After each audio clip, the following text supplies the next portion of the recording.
Hello everyone, how are you all? I hope you all are doing well. So today in this session we are going to talk about Wontunen model of agricultural land use. So basically हम लोग आज इस video में वॉन्टूनेन के बारे में पढ़ेंगे, इनके मॉडल्स के बारे में पढ़ेंगे. सो मेरा नाम है मोहम्मद शाहनवाज और without wasting of further time let's start this video. So basically इनका जो पूरा नाम था ये था Johann Heinrich von Thunen. So basically इन्होंने क्या किया था ना, ही ये एक पाइनियर थे. किस फील्ड में पाइनियर थे? इन्होंने सबसे पहले लोकेशनल पैटर्न्स के बेसिस पे एग्रीकल्चरल लैंड यूज दिया था. एग्रीकल्चर लैंड को डिवाइड किया था लोकेशनल पैटर्न्स के बेसिस पे. सो इस फील्ड में ये पाइनियर्स थे. तो इनका इंट्रोडक्शन, छोटा सा इंट्रोडक्शन देखते हैं. ये बहुत ही ज्यादा इंपॉर्टेंट है, फैक्चुअल बेस है, इसीलिए आपको समझना बहुत जरूरी है. तो सबसे पहले सिंपल सा बात है भाई, इन्होंने एक बुक पब्लिश किया था जिसका बुक का नाम था द आइसोलेटेड स्टेट. अब इस बुक के अंदर ना इन्होंने दो थ्योरी दिया था. पहला जो थियोरी है वो क्रॉप थियोरी है, second theory is crop intensity theory. दोनों theory basically agricultural land use को दर्शाता है. सो रिमेम्बर इन 1826 इन्होंने दो थियोरी दिया, crop theory and crop intensity theory.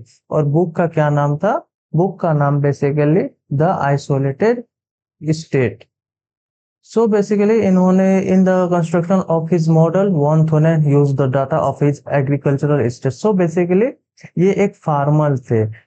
ये फार्मर थे और इन्होंने एक स्टेट को ऑन किया था. मतलब ये एक मालिक थे स्टेट. स्टेट बेसिकली एक ऐसा जगह, बहुत बड़ा फार्म रहेगा जहाँ पे प्लांटेशन ट्रीज उगाए जाएंगे, चाहे वो coconut plantation tree, tea plantation, उस जगह को स्टेट बोला जाता है. जैसे कि दार्जिलिंग साइड में टी स्टेट आपको बहुत ज्यादा मिलेंगे, तो स्टेट उसी को बोला जाता है. तो बेसिकली इनका जो स्टेट था मैक्लेनबर्ग में था, जो कि जर्मनी में है, रोस्टॉक सिटी में, मैक्लेनबर्ग सिटी में, जो कि जर्मनी कंट्री में. सो ये एक जर्मन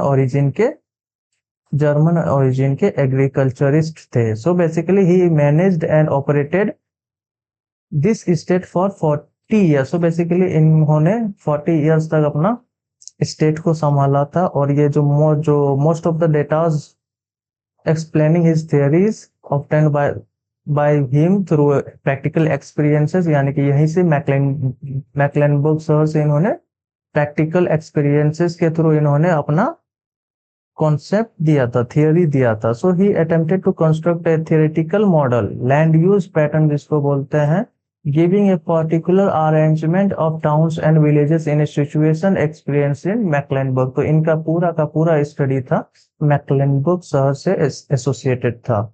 सो इनका मेन जो ऑब्जेक्टिव है ना, मेन ऑब्जेक्टिव ये है कि इनको पता करना कि how and why the agricultural land use varies with the distance from A market. So basically उस टाइम पे क्या होता था ना, उस टाइम पे 18th सेंचुरी के आसपास आप जितने मार्केट एरिया से दूर जाओगे उतने तरह के आपको एग्रीकल्चरल लैंड यूज, मतलब लैंड यूज पैटर्न में डिफरेंस मिलेगा. तो इनको ये पता करना था ऐसा क्यों होता है.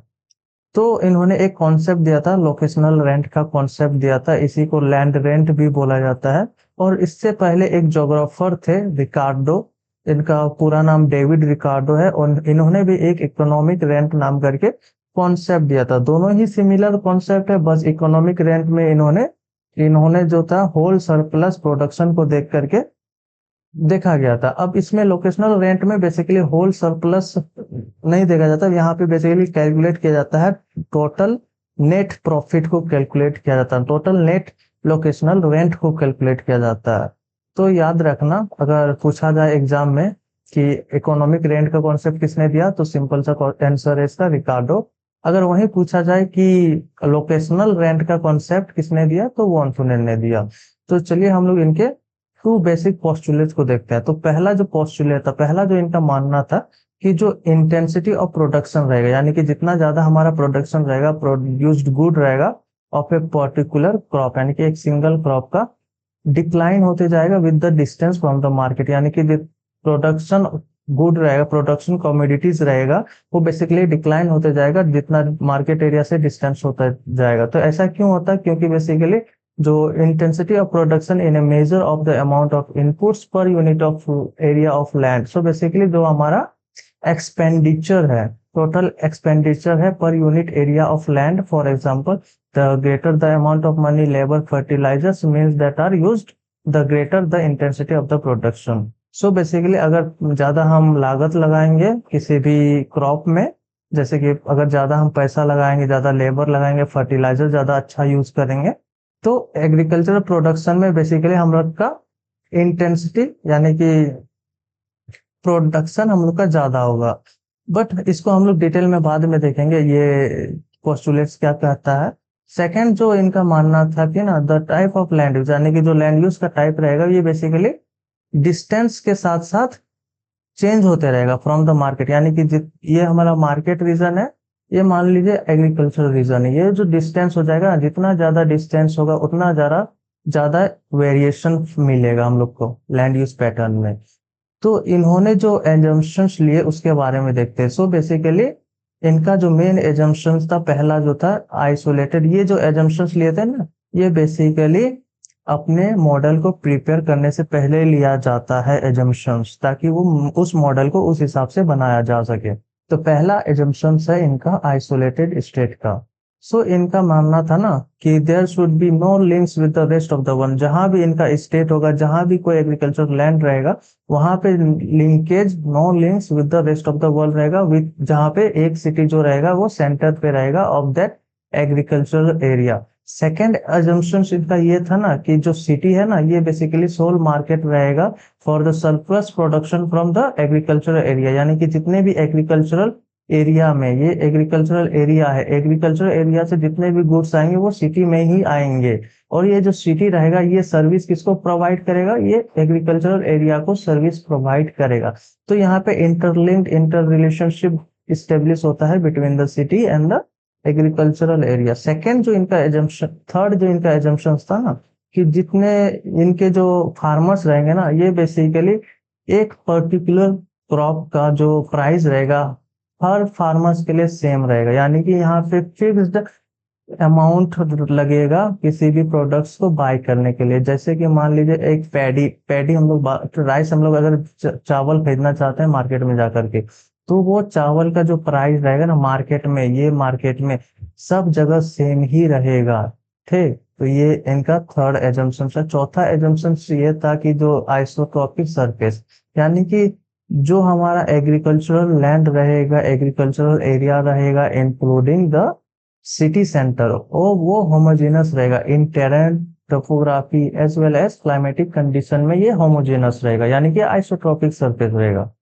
फिफ्थ इनका एजम्पशन ये था कि जितने भी सारे फार्मर्स रहेंगे ये बेसिकली रैशनल इन नेचर रहेंगे, यानी कि ये इकोनॉमिक मैन की तरह एक्ट करेंगे और ये बेसिकली चाहेंगे कि हमारा ज्यादा से ज्यादा प्रॉफिट हो। ये इनका फिफ्थ एजम्पशन था। सिक्स्थ एजम्पशन इन्होंने बेसिकली दिया कि जो फार्मर्स रहेंगे ना, उनको वेल नॉलेज रहेगा, फुल नॉलेज रहेगा of the needs of the market, how market operates, how what are the needs of the market, इनको फुल पता रहेगा फार्मर्स को। जनरली ये नहीं देखा जाता है। तो सेवेंथ इनका एजम्पशन ये था कि there should be one form of transport. पहले क्या था कि इन्होंने सिर्फ हॉर्स कार्ट को लिया था, फिर बाद में इन्होंने बोट्स को भी इंक्लूड किया। तो there should be only one form of transport and transport network in the region both roads navigable canal was poor and the cost of transport increase at a constant rate. So आठवां जो assumption इनका था कि जो तो town जो रहेगा वो बेसिकली सिर्फ एक ही रहेगा, यहाँ पे कोई भी काउंटर मैग्नेट टाउन्स या फिर मार्केट नहीं रहेंगे ड्यूरिंग ड्यूरिंग या around the vicinity of that town, या फिर एग्रीकल्चर एरिया में कोई भी स्मॉलर टाउन नहीं रहेगा। ये इनके कुछ 8 मेजर एजम्पशंस थे जो कि इन्होंने मॉडल बनाने से पहले लिया था। अब इन्होंने एजम्पशंस लेने के बाद इन्होंने बेसिकली कुछ ऑब्जर्व किया और एक कॉन्सेप्ट दिया जो कि था कॉन्सेप्ट ऑफ रेंट।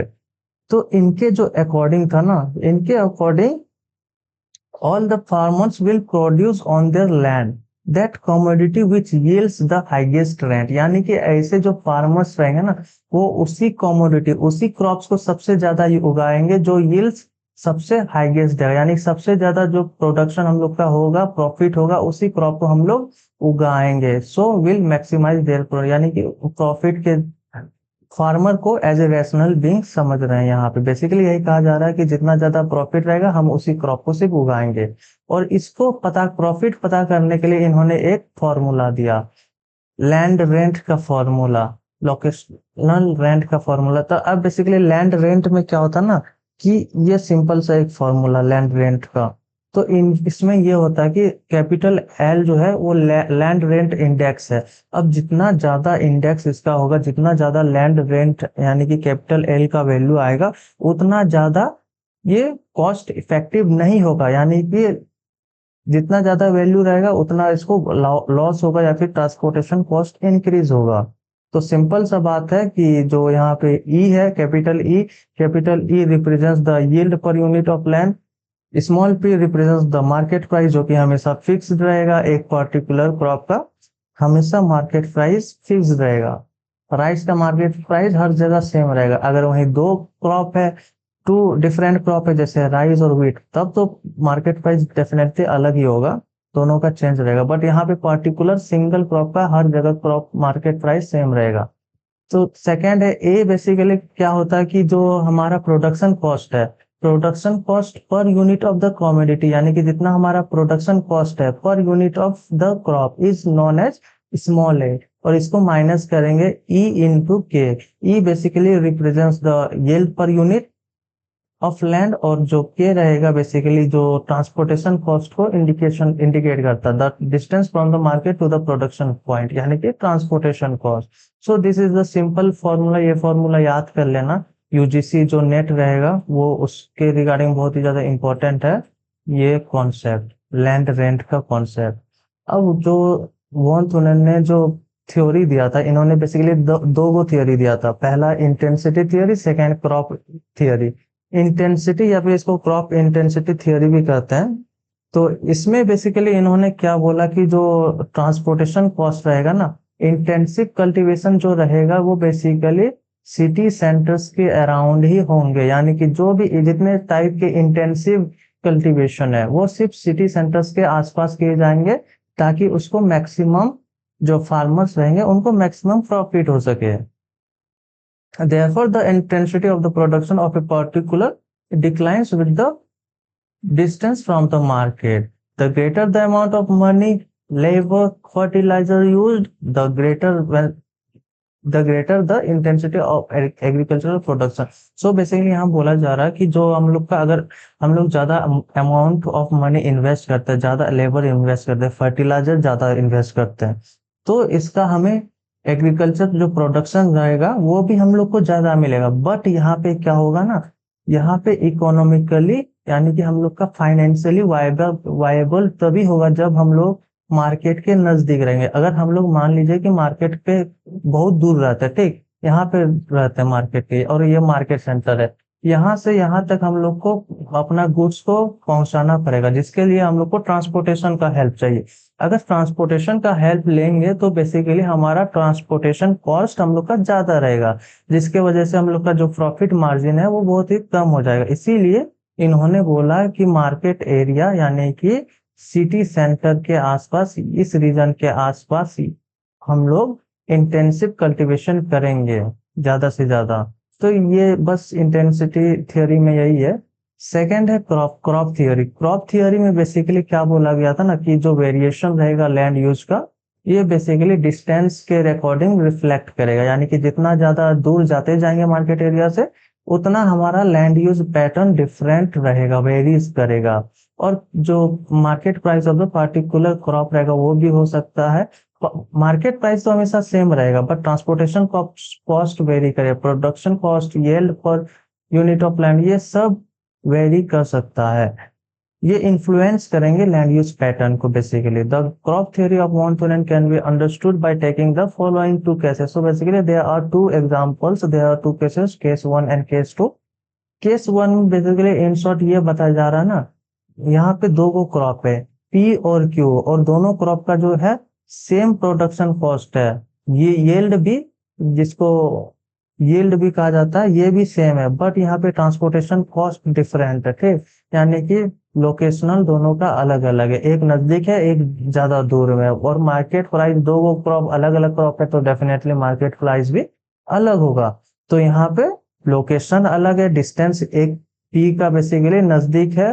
यहाँ पे आप देख सकते हो ये क्रॉप पी है, क्रॉप पी का जो डिस्टेंस है वो नजदीक में होने की वजह से ट्रांसपोर्टेशन यहाँ कॉस्ट ना, सिटी एरिया, यहाँ पे ट्रांसपोर्टेशन कॉस्ट कम लगेगा।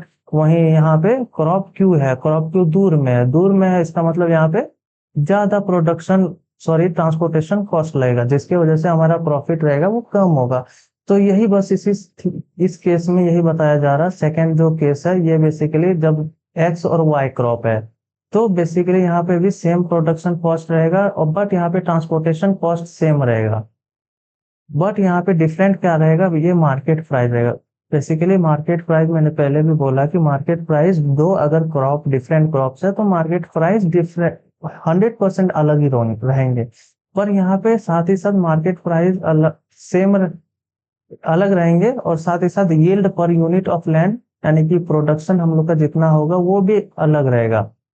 If X has a higher yield and lower market than price than Y, it will grow closer to the market than Y. So basically अगर X का हम लोग का हाइगर प्रोडक्शन हो रहा है और लोअर मार्केट प्राइस है, जिसके इसका मतलब सेम है, अगर हम लोग को दाम कम मिल रहा है तो इसका मतलब हम लोग को नजदीक करना पड़ेगा।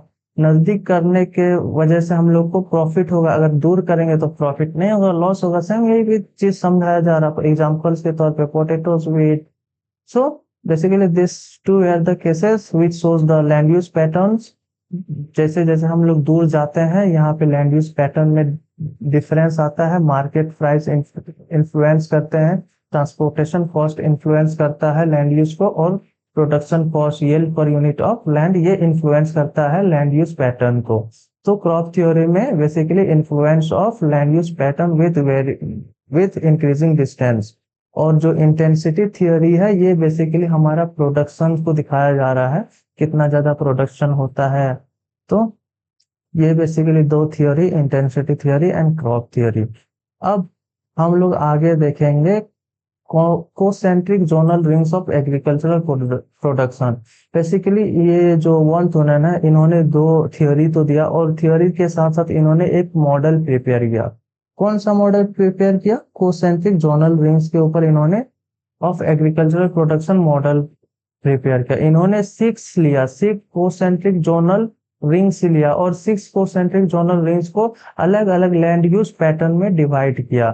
जैसे कि आप देख सकते हो ये जो ब्लैक डॉट्स टाइप का है, ये बेसिकली सिटी सेंटर यानी कि मार्केट एरिया है। इसके बगल में आप ग्रे कलर का देख सकते हो, ग्रे कलर वाला जो है वो बेसिकली हम लोग का जोन 1 है। जोन 1 ऐसा जगह है जहाँ पे सिर्फ जोन 1 को यहाँ पे बेसिकली मार्केट, गार्डनिंग और मिल्क प्रोडक्शन के लिए डिनोट किया गया, यानी कि इसका नाम जोन 1 का नाम ये है। और यहाँ पे बेसिकली पेरिसेबल गुड्स मिलेंगे, पेरिसेबल गुड्स का कल्टीवेशन होगा। क्यों होगा पेरिसेबल गुड्स का कल्टीवेशन? क्योंकि यहाँ जोन 1 सिटी सेंटर से बहुत ही ज्यादा नजदीक में होने की वजह से बहुत ही कम टाइम में ये सिटी को अपना गुड सप्लाई कर सकते हैं और ज्यादा प्रॉफिट कमा सकते हैं। अगर ज्यादा जोन 1 दूर में रहता, यहाँ पे रहता, तो यहाँ तक पहुंचने में इनका जो गुड रहेगा वो खराब हो जाएगा। खराब इसीलिए होगा क्योंकि जो जोन 1 के जितने भी सारे गुड्स रहेंगे ना, वो बेसिकली पेरिसेबल इन नेचर रहेंगे। यहाँ पे बेसिकली जोन 1 जितने भी वेजिटेबल्स है उगाया जाता है, फ्रूट्स उगाया जाता है, फ्लावर्स उगाया जाता है, they all are perishable in nature, इसीलिए ये खराब हो जाएंगे अगर ज्यादा दूर रहेंगे। तो इसीलिए zone 1 is concentrated around the city centres. Zone 2 में बेसिकली क्या होता है ना, प्रोडक्शन ऑफ वुड होता है। Zone 2 is also known as firewood and lumbering production. Zone 1, zone 2 firewood and lumbering या फिर लंबर प्रोडक्शन। इसमें क्या होता है, फायर जो फॉरेस्ट गुड्स होते हैं उसको यूज करके जो सिटी है वो अपना फ्यूल रिसोर्स है वो सप्लाई मतलब फुलफिल करता है, और ये लोग लकड़ी को एज ए फ्यूल के तरह एक्ट करते हैं, यूज करते हैं। जोन 3 में बेसिकली क्रॉप फार्मिंग विदाउट फैलो, यानी कि यहाँ पे फार्मिंग होगा, यहाँ पे इंटेंसिव फार्मिंग होगा। और यहाँ जो फार्मिंग होगा एक भी ऐसा जगह नहीं होगा जहाँ पे फैलो लैंड रहेगा, यानी कि सारा का सारा जोन 3 में। सो ग्रे 1 इज जोन 1 और green 1 is zone 2 and yellow या फिर बोल सकते हैं orange is is zone 3 with no fallow land, यानी कि हमेशा यहाँ पे ये वाला रीजन कल्टीवेशन होगा, इंटेंसिव कल्टीवेशन होगा हर टाइम। और ऐसा एक भी जगह नहीं होगा जहाँ पे ऐसा एक भी जगह नहीं होगा जहाँ पे एग्रीकल्चर ना हो। तो इस जगह में बेसिकली किस टाइप के क्रॉप्स उगाए जाते हैं? राई। राई बेसिकली एक टाइप के व्हीट जैसा ही होता है और बहुत ही सिमिलर है व्हीट से। और राई क्रॉप उगाया जाता है जोन 3। जोन 4 में अगर बात करें तो जोन 4 को basically crop farming with fallow and pasture, यहाँ पे फैलो भी होता है एज वेल एज पास्चर्स भी होता है, यानी कि फैलो लैंड और पास्चर बेसिकली ग्रेजिंग के लिए होता है। सो यहाँ पे बेसिकली इन्होंने 7 ईयर क्रॉप रोटेशन जोन 4 में इंक्लूड किया था।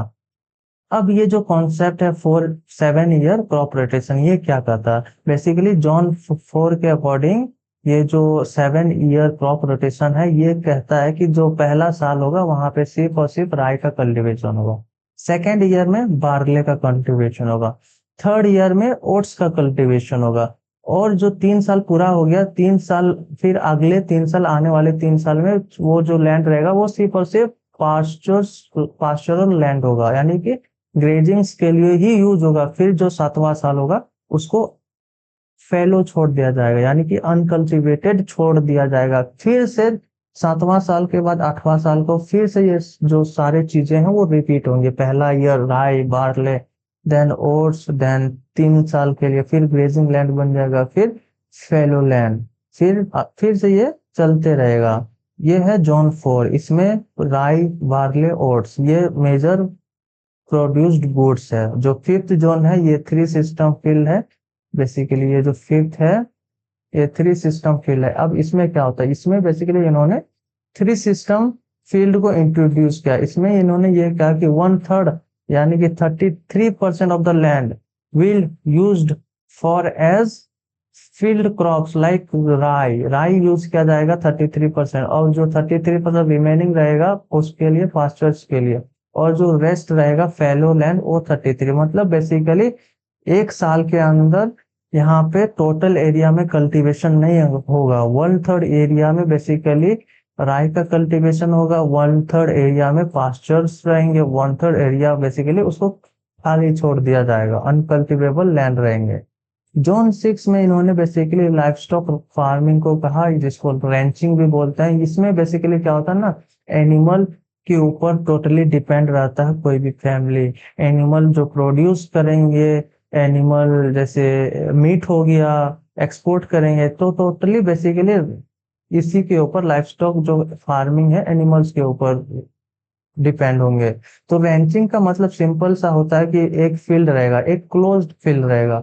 एक क्लोज्ड फील्ड में वुडन का बाउंड्री बना जाएगा, उस वुडन बाउंड्री में एक specific type of species animal, domestic animal को रखा जाएगा और उसी को वो लोग देखभाल करते हैं। जैसे कि एग्जांपल के लिए मान लो सीप को रखा गया, तो सीप बेसिकली एक बहुत ही ज्यादा प्रोवाइडर है, वूल का प्रोवाइडर है सीप, और साथ ही साथ बेसिकली मीट भी सीप का एक्सपोर्ट किया जाता है, कैटल भी हो सकता है, बहुत सारे एनिमल्स को। तो ये जोन 6 हो गया। So this is the zone concentric zone rings of agricultural production of von Thunen. तो ये था। अब ये जोन में बेसिकली बहुत सारे लिमिटेशन थे, तो इसीलिए वॉन-थुनेन ने इस जोन को बेसिकली मॉडिफाई किया। अब मॉडिफिकेशन करके इन्होंने सबसे पहले जो मॉडिफिकेशन किया, इन्होंने नेविगेबल वाटरवेज, रोड्स, रेलवेज, ये जो तीनों चीज है ये बेसिकली इंट्रोड्यूस किया।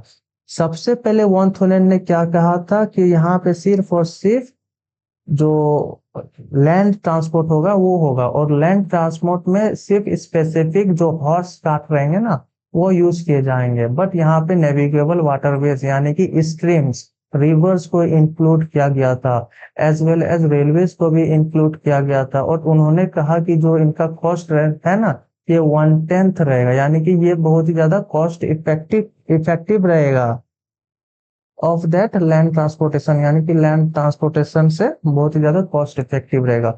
सेकेंड जो इसका मॉडिफिकेशन था ना, इन्होंने कहा था कि जो आइसोलेटेड स्टेट रहेगा ये, और एक आइसोलेटेड स्टेट के जो सेंटर में एक सिटी रहेगा और उस सिटी के अराउंड कोसेंट्रिक जोन्स बनेंगे, रिंग लाइक कोसेंट्रिक जोन्स बनेंगे।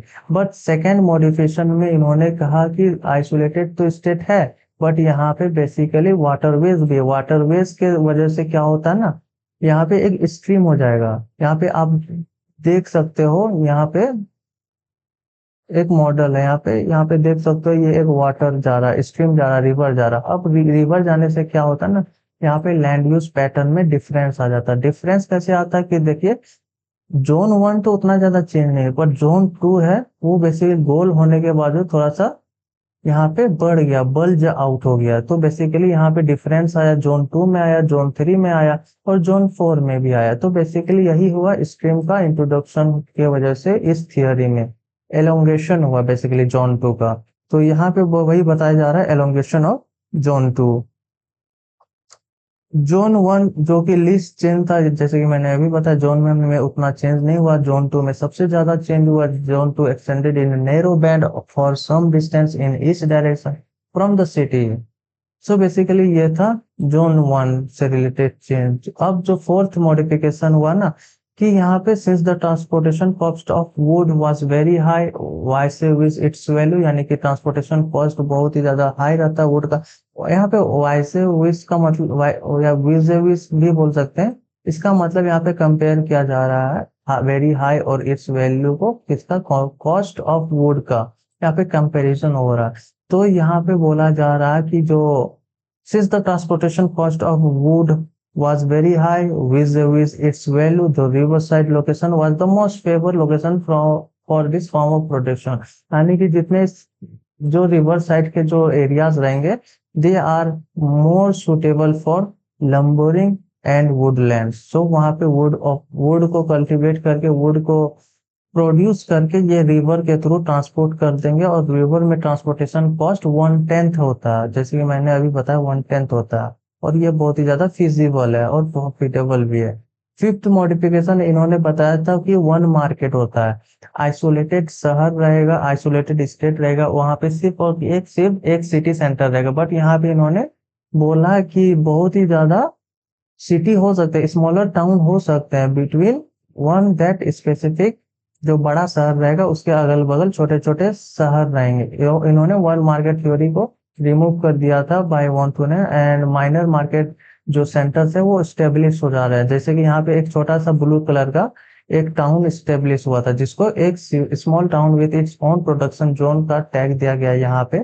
तो ये बेसिकली मल्टी टाउन जोन बोल सकते हैं, ये हो गया था ये मॉडल। तो ज्यादा चेंज नहीं था। पहला जो चेंज था, ये स्मॉल टाउन का इंक्लूजन हुआ था, नेविगेबल रिवर का इंक्लूजन हुआ था। ये दो बेसिकली चेंज है। अब यही दो दो चेंज की वजह से बहुत सारे मेजर छोटे छोटे चेंजेस आए, जैसे कि एलोंगेशन हुआ ऑफ जोन 2, 3, 4। पहले क्या था, पहले इनक्लोज्ड सर्कल था, अब इनक्लोज है, इनक्लोज नहीं है। यहाँ पे जो एग्रीकल्चर डिस्ट्रीब्यूशन है वो टोटली अनप्रिडिक्टेबल हो गया था, ठीक, कहीं भी हो सकता। तो बेसिकली और एक चेंज ये है, मॉडिफिकेशन ये है कि पहले इनक्लोज था, अब ये इनक्लोज नहीं रहा और ये ओपन हो गया, ठीक। तो बाकी सब रेस्ट वही है। जैसे कि introduction of A navigable river, पहला मॉडिफिकेशन एलोंगेशन हो गया, और प्रोडक्शन जोन का जोन 2 का, और जोन 2 एक्सटेंसिवली नैरो बैंड में फैल गया। Consideration of more than one market, ये हमारा हुआ, चेंज हुआ, मॉडिफिकेशन हुआ। जो पांचवा है, numerous small towns towns establish हुए। फिर हमारा जो प्रोडक्शन जोन है, due to the inclusion of navigable river, हमारा प्रोडक्शन टाउन्स रहे हैं, वो production zone basically agricultural zone वो इंटरमिक्स हो गया, ठीक। तो this was the modification made by von Thunen in his model, concentric zonal model. तो अब हम लोग देखेंगे यूरोप में ये कैसे इन्फ्लुएंस करता, how this theory was applicable to Europe. तो यूरोप में बेसिकली एक थ्योरी था, इंटेंसिटी ऑफ एग्रीकल्चर। इसको बेसिकली सैमुअल वैन वल्केनबर्ग और कोलबर्ग हेल्थ ने दिया था। यहाँ पे इमेज भी है। So basically Europe intensity of agriculture. So basically यहाँ पे एक इंडेक्स है, इंटेंसिटी एग्रीकल्चरल इंटेंसिटी इंडेक्स है 75, 85। अब यहाँ पे देख सकते हो सबसे ज्यादा इंडेक्स क्या है, 170 है, यानी कि 170, जो कि सेंटर में है। यानी कि ये जो एरिया है, जोन 1 एरिया है, ये सिटी सेंटर्स है। अब इसके बगल अगल बगल में देख रहे हो कि यहाँ पे concentric zone structure, circular rings like structure बन रहे हैं। तो इसका मतलब ये यूरोप में तो एप्लीकेबल है। तो बेसिकली यही है कि ये यूरोप आज के टाइम पे बहुत ही ज्यादा चेंज हो चुका है enormously since its time, but geographers still compare present day patterns of economic activity to Thunen model. So these were the applications of von Thunen model in Europe. Intensity of agriculture, अगर agriculture intensity index देखें तो जिस zone का 160 के greater आ रहा है तो वो हाईएस्ट है। इसका मतलब नेदरलैंड्स और बेल्जियम, ये देख सकते हो आप यहाँ पे। ये जो ये पोर्शन है ना, ये बेसिकली नेदरलैंड्स और बेल्जियम का रीजन है। तो यहाँ पे क्या होगा, हाईएस्ट एग्रीकल्चरल इंडेक्स होगा, जिसके वजह से यहाँ पे zone 1 is equivalent to this. So basically Denmark ने, नॉर्दर्न जर्मनी, फ्रांस, यूके, ये बेसिकली हाई में आएगा और ये जोन 2 को इक्विवेलेंट करेगा। मॉडरेट में बेसिकली सेंट्रल यूरोप आएगा जो कि एल्प्स रीजन है, ठीक। और यहाँ पे जोन 3 और 4 को इक्विवेलेंट करेंगे। ईस्टर्न यूरोप में बिलो एवरेज रहेगा 70 to 100 और जोन 4 और 5 को इक्विवेलेंट करेंगे। मेडिटेरियन रीजन में लो रहेगा और जोन 5 एंड 6 को इक्विवेलेंट करेंगे। आज के टाइम पे हम देखते हैं कि जो मेडिटेरियन रीजन है वो बहुत ही ज्यादा एग्रीकल्चरल इंड्यूस्ड रीजन है। सो यहाँ पे लो है, उस हिसाब से देखा जाए तो वो यहाँ पे हाई होना चाहिए। तो यही है कि यूरोप आज के जमाने में, रिसेंट टाइम्स में बहुत ही ज्यादा डेवलप कर गया, जिसके वजह से ये जो एग्रीकल्चरल जो पैटर्न है वो आज के जमाने में रिलेवेंट नहीं रखते, इरिलेवेंट है।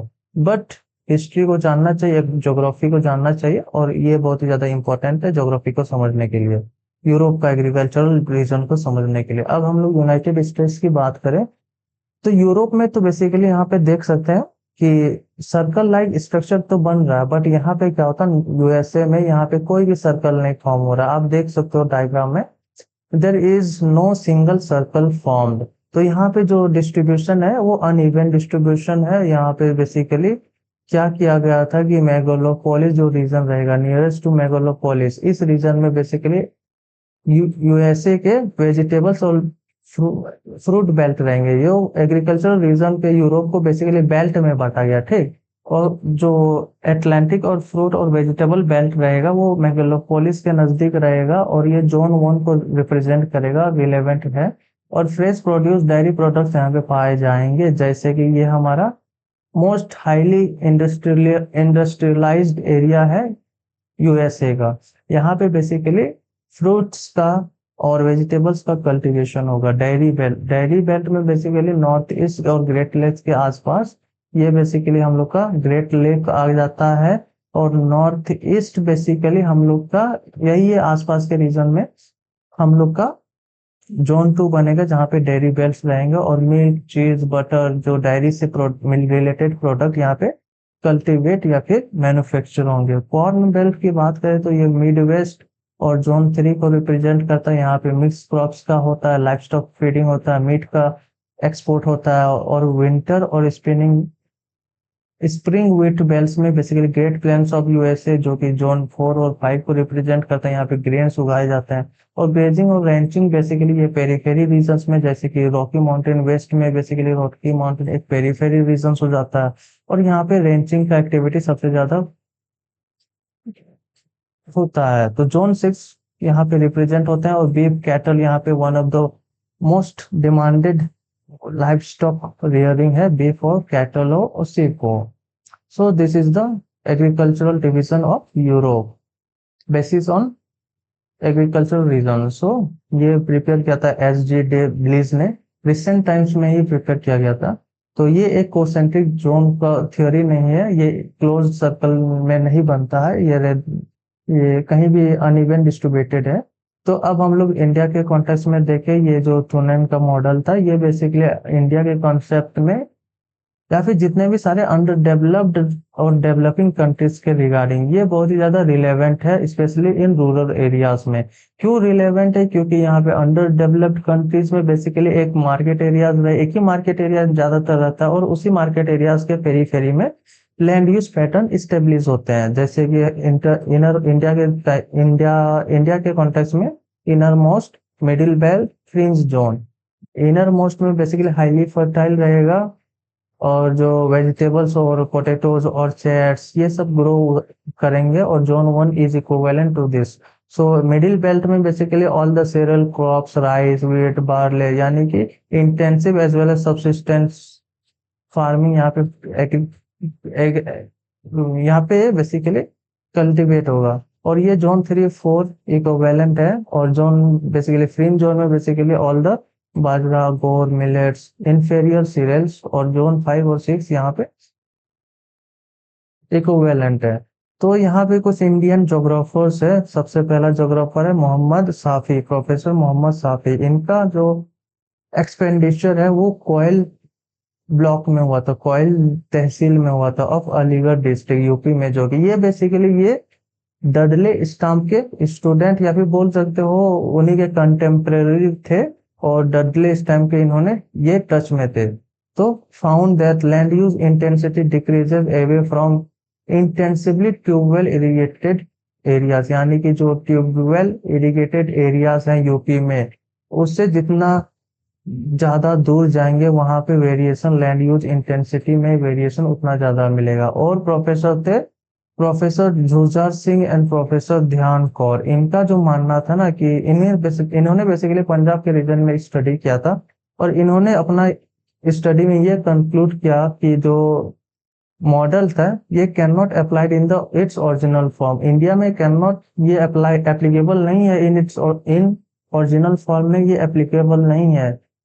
क्यों नहीं है? क्योंकि यहाँ पे इरिगेशन फैसिलिटी बहुत ही ज्यादा डेवलप्ड है, dense network of irrigation facility है, dense network of transport facility है, कम्युनिकेशन फैसिलिटी है, जिसकी वजह से ये आज के टाइम पे ये एप्लीकेबल नहीं है। अफेक्टिंग क्रॉपिंग पैटर्न्स और लैंड यूज इंटेंसिटी को ये सब जो इरिगेशन फैसिलिटी है इफेक्ट करता है, जिसकी वजह से आज के टाइम पे ये एप्लीकेबल नहीं है।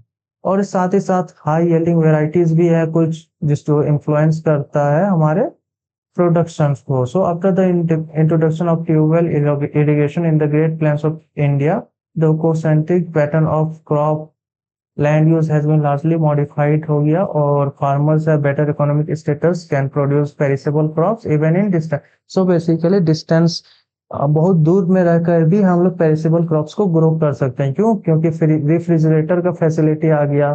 सो this were the context related to India 1 to 9 models context related to Indian सब कॉन्टिनेंट्स।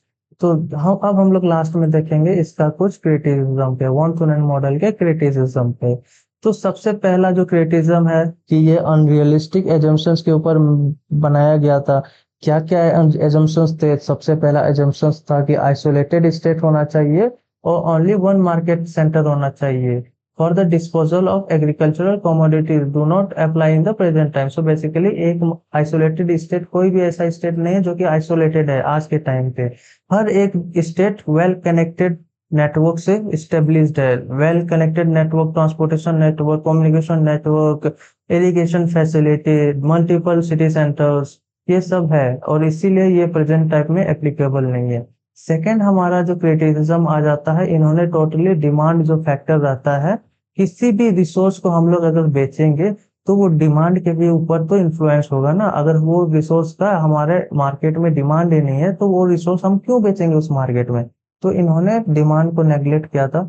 थर्ड इनका क्रिटिसिज्म है कि जो यहाँ पे कोई भी स्टेट ऐसा नहीं है कि वो आइसोलेटेड है, वही नंबर 1 वाला ही। फोर्थ यहाँ पे बेसिकली ये है कि जो इन्होंने एनवायरमेंटल फैक्टर्स को भी इन्होंने रोल नहीं माना था, इन्होंने लेस रिकॉग्नाइजेशन दिया था as the determinants of land use patterns, यानी कि एनवायरमेंटल फैक्टर्स इन्होंने ना के बराबर देखा था। और इन्होंने जो कि ऐसा सही भी है कि एनवायरमेंटल फैक्टर जो है ना, ये डिटर्मिनेंट्स है, किसके डिटर्मिनेंट्स है? ऑफ लैंड यूज पैटर्न्स के। ठीक, तो पांचवा जो क्रिटिसिज्म है, ये बेसिकली इन्होंने कहा था कि जो the process of decision making by farmers, ये बेसिकली इन्होंने बहुत ही ज्यादा सिंप्लीफाई करके बताया था, बट ऐसा नहीं है, ये बहुत ही ज्यादा रिस्क टेकिंग है और सोनिटेरिटी को दर्शाता है, और ये इसको बेसिकली टोटली इग्नोर कर दिए थे 1 to 9 ने। सिक्स्थ हमारा जो क्रिटिसिज्म आ जाता है ना, कि यहाँ पे बेसिकली प्रेजेंट टाइम में रेफ्रिजरेशन का फैसिलिटी उपलब्ध है। उपलब्ध होने की वजह से जो भी हमारा मिल्क प्रोडक्ट्स होते हैं, पेरिसेबल प्रोडक्ट्स होते हैं, हम लोग मोर देन 17,000 किलोमीटर तक हम लोग उस प्रोड्यूस्ड गुड को या फिर प्रोडक्ट्स को हम लोग ट्रांसपोर्ट कर सकते हैं, और हम लोग वाटरवेज के थ्रू वो चीप भी होता है। 7th नंबर में हम लोग का बेसिकली इन्होंने फिजिकल फैक्टर्स के एडवांटेजेस को इन्होंने इग्नोर किया था। 8th हमारा आ जाता है कि ये जो special component of von Thunen model है इज दस नो मोर, ये एक आइडियलिस्टिक टाइप ऑफ अप्रोच है, आइडियल टाइप है। यहाँ पे बेसिकली थोड़ा सा यहाँ पे ड्रीम टाइप, एक अनरियलिस्टिक फील आता है ये जो मॉडल है। तो यही सब बेसिकली क्रिटिसिज्म है agriculture model theory of von Thunen का। आई होप कि आपको ये वीडियो समझ में आ गया होगा। वीडियो समझ में आए तो वीडियो को लाइक कीजिएगा और चैनल को सब्सक्राइब कीजिएगा, एंड थैंक्स फॉर वॉचिंग।